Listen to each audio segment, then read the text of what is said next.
दिल्ली में कोरोना बहुत तेज़ी से फैल रहा है, जैसे कि देश में भी बाकी हिस्सों में काफ़ी तेज़ी से फैल रहा है।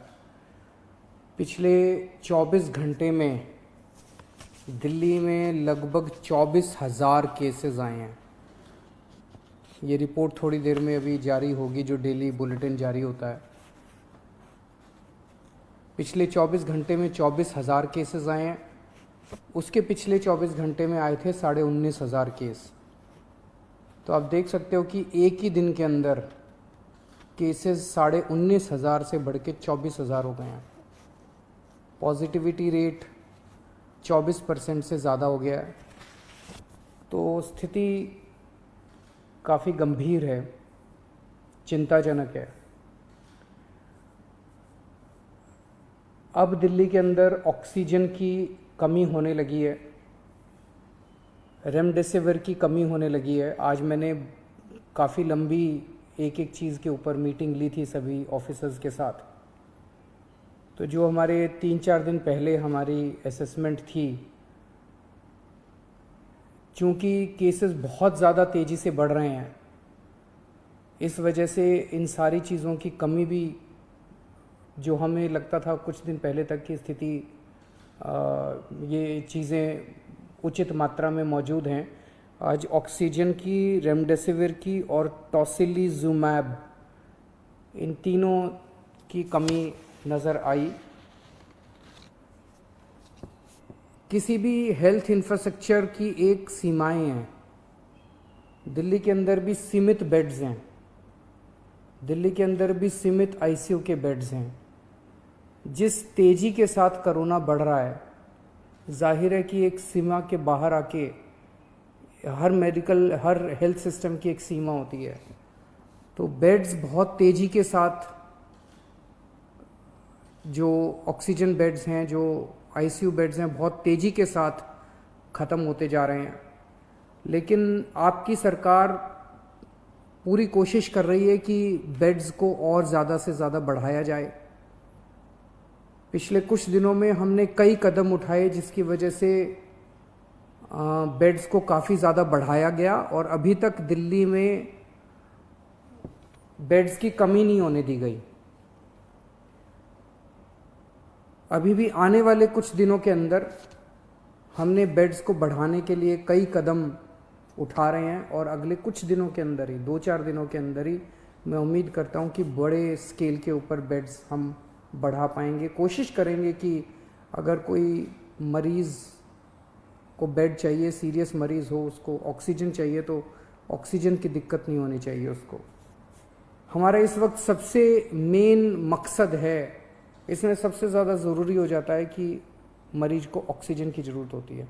तो हम जितने ज़्यादा से ज़्यादा बेड्स क्रिएट कर रहे हैं, हम कोशिश कर रहे हैं कि उनको ऑक्सीजन बेड्स बनाया जाए, ताकि एक लेवल के सीरियस मरीजों को उसके ऊपर इलाज किया जा सके। तो यमुना स्पोर्ट्स कॉम्प्लेक्स में और कॉमनवेल्थ गेम्स में लगभग 1300 ऑक्सीजन बेड्स का इंतज़ाम किया जा रहा है। राधा स्वामी सत्संग ब्यास में शुरू में अभी 2,500 बेड्स का इंतज़ाम कर रहे हैं और उसके तुरंत बाद फिर 2,500 बेड्स का और इंतज़ाम करेंगे। जो अभी कुछ दिन पहले मैं जब आपके सम्मुख आया था, मैंने बताया था कि किस तरह से होटल्स को, बैंक्वेट हॉल्स को हॉस्पिटल्स के साथ अटैच किया जा रहा है। तो लगभग 2100 बेड्स इस तरह से होटल्स और बैंक्वेट हॉल्स को हॉस्पिटल्स के साथ अटैच करके हम 2100 ऑक्सीजन बेड्स बनाने में सफल हुए हैं, जो कि कल या परसों में ऐप में भी आ जाएगा। और वो हॉस्पिटल्स, वो ओवरऑल हॉस्पिटल की निगरानी में होंगे। जो भी बैंक्वेट हॉल में और होटल में उनका इलाज हो रहा होगा, तो वो हॉस्पिटल की निगरानी में होंगे, तो एक तरह से हॉस्पिटल का हिस्सा होंगे। तो इस तरह से लगभग अगले 2-4 दिन के अंदर मैं उम्मीद करता हूँ कि 6,000 बेड्स और हम ऐड कर, इस पूरे सिस्टम के अंदर ऐड करने में सक्षम होंगे। लेकिन जिस तेज़ी के साथ कोरोना बढ़ रहा है, अभी किसी को नहीं पता इसकी पीक कहाँ पे आएगी। जैसे मैंने बताया, परसों 19,500 थे, कल के केसेस पिछले 24 घंटे के 24,000 आए हैं। कल कितने होंगे, फिर परसों कितने होंगे और फिर उसके बाद कितने होंगे, किसी को नहीं कह सकते। इसीलिए हमें अपनी तैयारियां और बढ़ चढ़ के करनी पड़ेंगी। हम इस वक्त ज़रा सी भी आलस नहीं कर सकते, ज़रा सी भी सांस नहीं ले सकते। इस वक्त हमें 24 घंटे मेहनत करके ज़्यादा से ज़्यादा इंतजाम आगे करने पड़ेंगे, ताकि अगर कोरोना उतना हो जाता है तो हम एक कदम कोरोना से आगे होने चाहिए।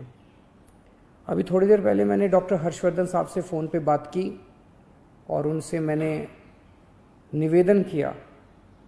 ये तीनों चीज़ें मैंने उनसे मांगी, तीनों चारों चीज़ें। एक तो मैंने उनसे निवेदन किया कि दिल्ली के अंदर बेड्स की बड़ी मात्रा में कमी हो रही है। नवंबर के अंदर जब कोरोना आया था तो 4100 बेड केंद्र सरकार ने हमें मुहैया कराए थे। इस वक्त केवल 1800 बेड दिए हैं, जबकि ये वाली वेव पिछले वाली वेव से 3 गुना ज़्यादा घातक। अभी तक उसमें 8500 केस पीक पे आए थे, हम 24,000 पे पहुंच चुके हैं। तो उनसे मैंने निवेदन किया, दिल्ली केंद्र सरकार के लगभग 10,000 बेड्स हैं दिल्ली में, इसमें से कम 50% बेड्स कोरोना के लिए रिज़र्व किए जाएं। जैसे अगर मैं बताऊं, जो मेन ऑल इंडिया मेडिकल है उसमें 1162 बेड्स हैं टोटल, उसमें से केवल 23 बेड्स कोरोना के लिए रिज़र्व किए गए हैं। सफदरजंग हॉस्पिटल है, उसमें 2900 बेड्स हैं टोटल, उसमें से केवल 204 बेड्स कोरोना के लिए रिज़र्व किए गए हैं। तो मेरा एक उनसे निवेदन था कि कम से कम 50% बेड्स कोरोना के लिए अगर रिज़र्व किए जाएं तो एकदम से 3-4 हज़ार बेड्स एक्स्ट्रा कोरोना के मरीज़ों को मिल सकते हैं, और उसी तरह से आईसीयू के अंदर भी बेड्स दिए जाएं। दूसरा, उनको मैंने बताया कि किस तरह से दिल्ली के अंदर ऑक्सीजन की कमी हो रही है। अगर ऑक्सीजन की तुरंत सप्लाई दिल्ली में की जाए, और प्राइवेट हॉस्पिटल्स में आज मुझे बताया गया है कि ज़्यादा कमी हो रही है, तो अगर ऑक्सीजन की सप्लाई तुरंत करवा दी जाए। और तीसरा, मैंने उनको बताया कि रेमडेसिविर और टोसिलिजुमैब की काफ़ी किल्लत हो रही है, अगर वो मुहैया कराई जा सके। हमें केंद्र सरकार से हमेशा कोरोना की लड़ाई के दौरान मदद मिली है, और मैं पूरी उम्मीद करता हूं कि इस बार भी केंद्र सरकार दिल्ली में हमें पूरी मदद मिलेगी। ये भी सामने ऐसी खबरें आई हैं कि ये कुछ दवाइयाँ जिनकी शॉर्टेज हो रही है, इसकी शायद कभी ब्लैक मार्केटिंग ना हो रही हो, होर्डिंग ना हो रही हो। तो आज अफसरों की मीटिंग में सख्त निर्देश दिए गए हैं कि उनके ऊपर रेड मार के और सख्त से सख्त कार्रवाई की जाए अगर कोई भी इन दवाइयों की होर्डिंग या ब्लैक मार्केटिंग करते हुए पाया जाता है। तो एक शिकायत ये आ रही है, और ये सही भी है, कि टेस्ट्स में अचानक दिल्ली के अंदर, दिल्ली देश में अकेला शहर था जहाँ 24 घंटे में टेस्ट के रिजल्ट आया करते थे। पिछले कुछ दिनों से 3-3, 4-4 दिन लग रहे हैं टेस्ट्स में, ये शिकायतें आ रही हैं।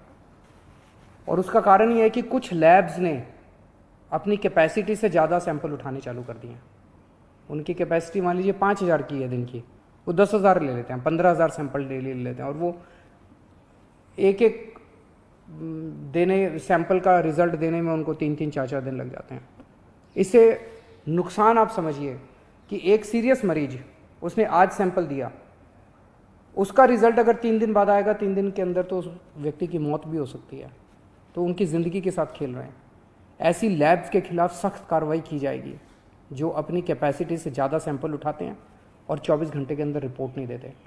और सभी डीएम्स को भी इंस्ट्रक्शंस दिए गए हैं कि किसी भी लैब को सैंपल देने के पहले देखें कि उनके पास कुछ पेंडिंग सैंपल्स तो नहीं पड़े हुए हैं।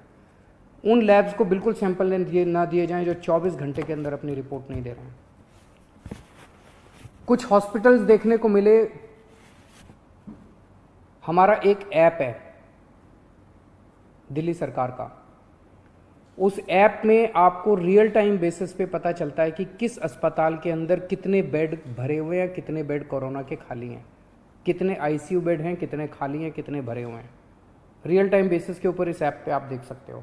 और ये ऐप हम नहीं चलाते, हर हॉस्पिटल को हमने पासवर्ड दिया हुआ है, वो हॉस्पिटल वाले खुद उसमें डेटा भरते हैं। तो जिस हॉस्पिटल ने अपने ऐप में, हमारे दिल्ली सरकार के ऐप में भरा हुआ है कि अभी मेरे पास 40 बेड खाली हैं, और कोई वहाँ जाता है और बेड मांगता है और अस्पताल मना कर देता है, तो ये इसके खिलाफ अब सख्त कार्रवाई की जाएगी। इस तरह की शिकायतें आ रही हैं कि ऐप में दिखा रहे हैं कि बेड है, लेकिन अस्पताल बेड दे नहीं रहे, वहाँ जाते हैं तो कहते हैं बेड खाली नहीं है। ऐसे अस्पतालों के खिलाफ जो गलत जानकारी भर रहे हैं, जो फ़ोन पे ठीक जानकारी नहीं दे रहे हैं, और ऐप में होते हुए भी अगर वो मरीज को बेड नहीं देते हैं, ऐसे अस्पतालों के खिलाफ अब सख्त कार्रवाई की जाएगी।